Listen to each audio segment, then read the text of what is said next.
We left the Grand Canyon and headed to Nevada, where the first stop was the Mike O'Callahan Pat Tillman Memorial Bridge, which spans the Colorado River and affords fabulous views of the Hoover Dam if you're okay being really close to the traffic and really high up over the ground, which the kids thought was great and Gloria found absolutely terrifying. The next day we got to drive over the dam back into Arizona. They actually operate in both time zones. And then we got to tour the dam, go down the elevator and get to look at how the dam works, where the water comes from, where it goes, what it does, see some of the penstocks that feed the water into the generators. And we got to look into the generator room, or the turbine room, only 2 of which were running because Lake Mead is really low right now. But the architecture was also fabulous. If you like Art Deco, the Hoover Dam's for you.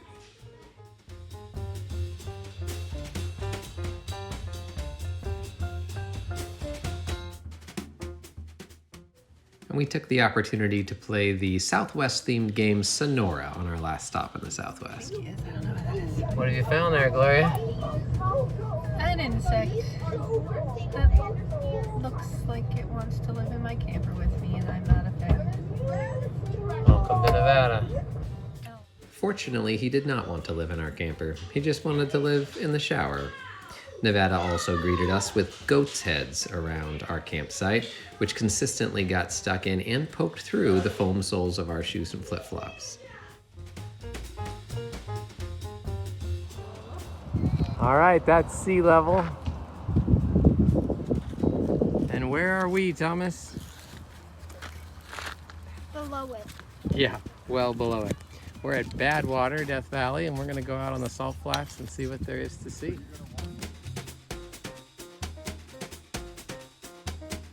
Well, we hiked this far out, and it's flat, and there's salt. I don't know, people are keeping on going out there. Probably gets flatter and saltier. What do you say, Thomas? Yeah. Should we head back here? Head back. No, keep going. Ah, the divergent opinions. Well, we headed back, discretion being the better part of heat stroke. And we made it to the artist's palette. Death Valley had actually experienced some flash floods before we came that closed a lot of the roads and affected the water. So we had to see everything we wanted to see the day we came in because we were going back out the way we came. And we went to the Mesquite Flat Sand Dunes where Thomas learned the joy of the treadmill.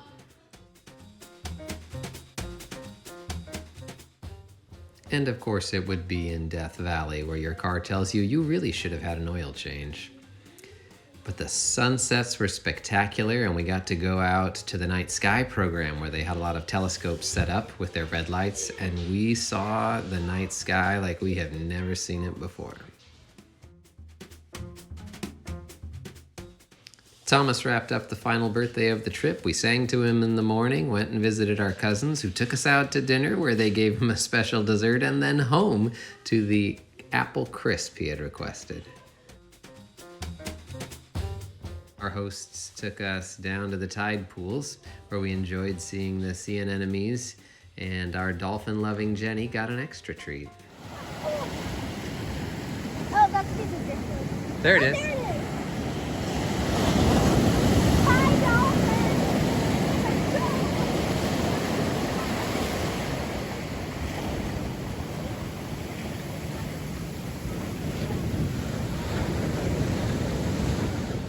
And after getting a bit chilly waiting in the ocean water, the kids went home and warmed up in the pool while Gloria and I got to go out by ourselves at sunset for a date on the beach. It was fabulous. At Sequoia National Park, we got to do all the classics things, driving through a log, and then we went up to Morrow Point, which is a high lookout with a railinged walk all the way up the rock that affords a lot of exercise as well as great views along the way and spectacular views when you get up to the top. What did you find, Joey? A hole. A Oh, I think there used to be a post there because you're up in an area with railing.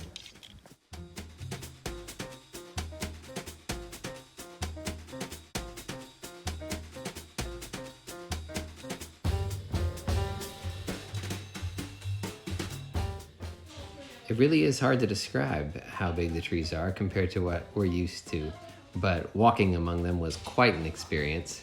Despite the fact that they were dwarfed by these amazing trees, what did the kids really want to focus on as we walked? Every time there was a downhill slope, out would come this little super ball for some sort of rail game they would play.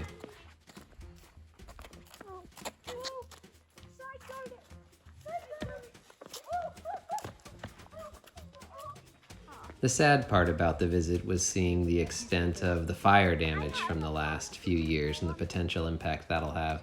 But we did get to take our picture with the largest living thing on Earth.